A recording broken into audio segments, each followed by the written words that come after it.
Respected ma'am, dear colleague, hello everyone. So today my name is Sandeep Patel and today my topic is financial wellness and building healthy money habit for secure future. जैसे अब इस general word अपन बोले financial wellness क्या है, तो we can say that to manage our money the way so we can cater our current needs as well as we can secure our future also. But financial wellness में जो term है money, अगर हम money पे जाए ना तो we can say that also कि money is very important. Am I right? Abhishek भाऊ, पैसे महत्वाचे ना? भाव भाव भाव. हाँ, दिल्ली गणेश मानव मुखियम. तो बट जो मनी के साथ हमारा कनेक्शन है ना वो बचपन से ही हो जाता है ना. आप देखेंगे ना, छोटा बेबी भी होता है ना, तो आप उसको कुछ भी दोगे तो फाड़ देगा, पर पैसे को नहीं फाड़ेगा और ऐसे पकड़ के रखेगा उसको, है ना.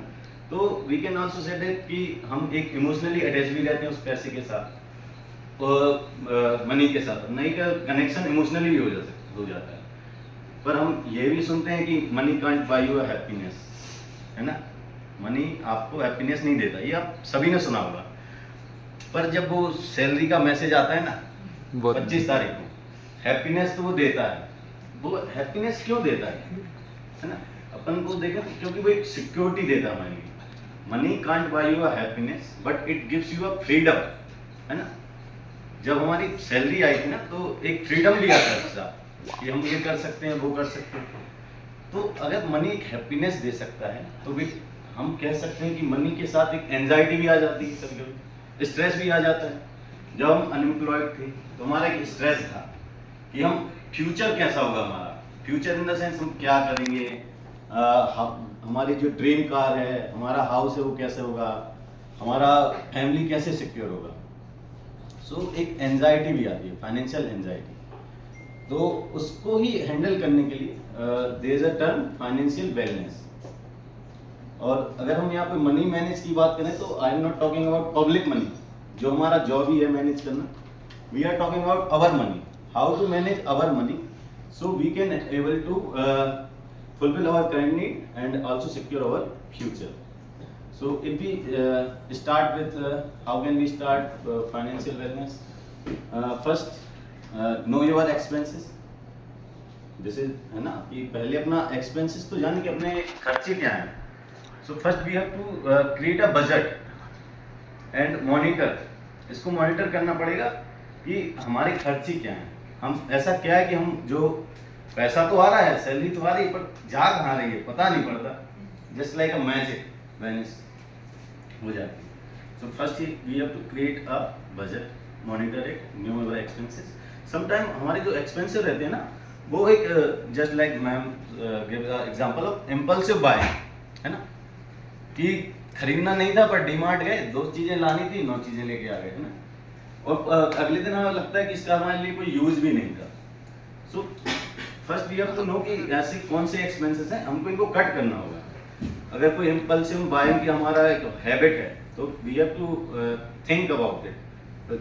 बाय करने के पहले उसको सोचना चाहिए कि वो हमारे लिए जरूरी है कि नहीं, है ना. एंड हमको एक डिफरेंशिएशन भी लाना होगा नीड्स और वांट्स में. कई बार क्या होता है कि कार लेना तो हमारी नीड्स है, ऐसा कि आप 20 किलोमीटर दूर रहते हैं, कोई पब्लिक ट्रांसपोर्ट नहीं है, कार से आना जाना सेफ्टी के हिसाब से जरूरी तो है. बट क्या वो कार मर्सिडीज होनी चाहिए, BMW होनी चाहिए, ये नहीं है ना. अपनी इनिशियल सैलरी में ये वांट्स है, ये जरूरत नहीं है अपनी, है ना. और अगर आप दूसरी चीज पे आए तो first we have to start habit of saving. Saving start करनी चाहिए. और सेविंग का ना रूल होना चाहिए कि सेविंग ना लॉन्ग टर्म सेविंग और शॉर्ट टर्म सेविंग 2 हिसाब से होनी चाहिए. ऐसा नहीं कि आपका 10 लाख का पैसा है और मान लो आप ही के पास कोई कस्टमर आया कि हमारे पास तो 10 लाख रुपए हैं, पूरा इसका FD बना दो. सिर्फ वही है हमारे पास 10 लाख, तो आप क्या उसे सजेस्ट करेंगे कि FD बना दो? एनीवन करेंगे आप उसे सजेस्ट कि सिर्फ FD में डाल दो पूरा पैसा? नहीं, क्योंकि लाइफ में एक अनसर्टेनिटी भी होती है.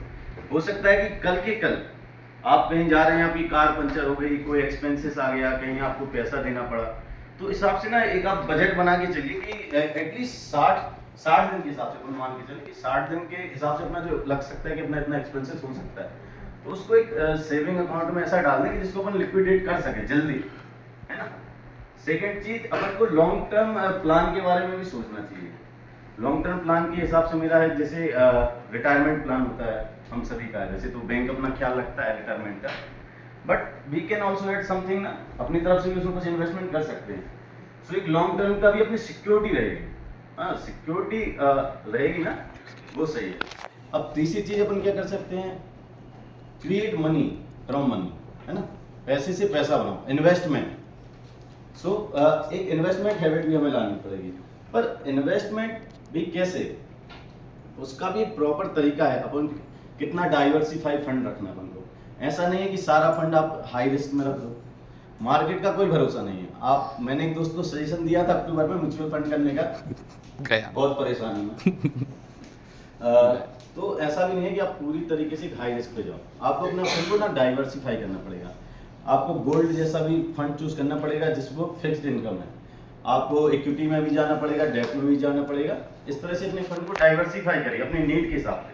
कुछ आपके शॉर्ट टर्म गोल भी होते हैं, मतलब कह सकते हैं 2 साल कार लेनी है, किसी को शादी करनी है, इस हिसाब से भी अपने गोल के हिसाब से भी इन्वेस्टमेंट करना चाहिए। अब अपन और इन्वेस्टमेंट आप जितना अर्ली करेंगे ना वो काफ़ी फायदेमंद होगा। अगर आप एक एग्जांपल लें कि आपको मान लो किसी का 7 साल बाद अब शादी हो जाएगी, बच्चे हो जाएंगे मान लो, तो उसमें आपने एक 7 साल बाद टारगेट रखा है, 5 साल बाद कि हमको 20 लाख रुपए चाहिए इस टाइम पे। अगर आप आज इन्वेस्टमेंट स्टार्ट कर देंगे और पर मंथ आप 15,000 डालते हैं उसमें, है ना, 12% का अपन एवरेज ले लेते हैं कि इतना रिटर्न आएगा, तो ना आपको ना 7 साल में उतना पैसा बना के दे देगा लगभग अपन, है ना। तो अब 7 साल के हिसाब से अगर आप 15 के हिसाब से अपन माने ना, और अगर वही आप 2 साल बाद सोचते हैं 5 साल में वो करने के लिए, तो फिर आपको मंथली 25,000 डालना पड़ जाएगा। तो कई बार वो आपके लिए कैश क्रंच भी हो सकता है ना, उतना सेविंग करना।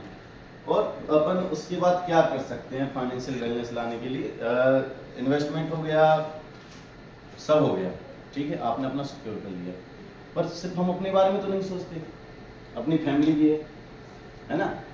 और कुछ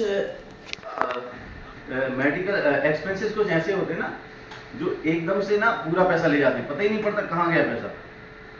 आपको कोई बीमारी हो गई, काफ़ी बड़ी बीमारी हो गई, कोई एक्सीडेंट हो गया, वैसे होना किसी का, पर और हो सकता कि आप सोच तो रहे कि हम 20 साल में यहाँ पहुँच जाएंगे, 10 साल में यहाँ पहुँच जाएंगे, पर लाइफ है ना, कभी भी कुछ भी हो सकता है। और जैसे कहते हैं ना कि मृत्यु अंतिम सत्य है, कभी भी आ सकती है। दिस इज राइट ना, अगर हम सही तरीके से तो उसके हिसाब से हम क्या करेंगे फिर, अगर जॉब ही नहीं है हमारे पास, हमने तो फ्यूचर का सोच लिया पर हम उतना इन्वेस्ट ही नहीं कर पाए, है ना, तो फैमिली का कैसे हैंडल करेंगे।